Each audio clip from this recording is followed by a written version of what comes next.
you can't really understand what India pledged in a nutshell. The thing that caught the global attention was this idea that India committed to a net zero by 2070. But every time you hear India being the third largest or fourth largest emitter, remember, they are talking about current annual emissions of greenhouse gases. So the main historical accumulation of greenhouse gases is shown here on this slide, where India is seventh in the rank, but if you look at the magnitude of emissions that are responsible for current climate crisis, India is responsible for 3% of those emissions. The concept of climate justice relates to this thing, this historical disconnect between who is responsible for climate crisis, which is the wealthy and powerful countries, and who's bearing the disproportionate impact, which is the poorest and most vulnerable. The conceptual argument about climate justice is that those who are affected most, whether they are countries or people or communities or groups, they are recognized as legitimate actors and stakeholders in the climate policy process. In the middle of the international and domestic politics is the possibility that domestic political and economic elites in countries like India, Brazil, South Africa will exploit this narrative of global justice. Now let's turn to the actual science of climate crisis. Here you see sectoral distribution of greenhouse gases at the global level. Each of those things in each of these sectors contribute to climate injustices. So I want to talk specifically about a couple of specific sectors. Indian sanitation sector is subsidized by India's Dalits. And we are all guilty of perpetuating a system which not only dehumanizes, but literally kills Dalits day in and day out.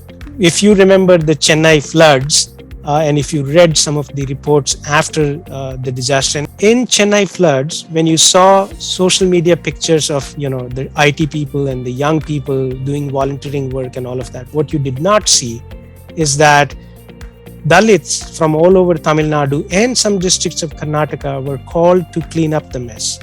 So that's one big agenda that we have to sort of think about. From an environmental perspective, when you plant when you do large-scale tree plantations, these tree plantations are often fast-growing monocrops because that is what you can do at a fast pace, at a large scale.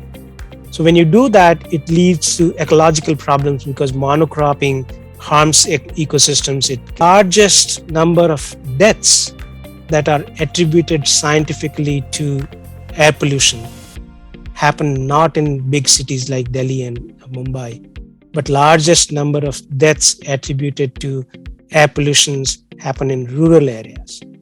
But that does not mean that we start harassing poor people to look, why don't you reduce your emissions? I think we need to be acting on climate crisis because it hurts us most.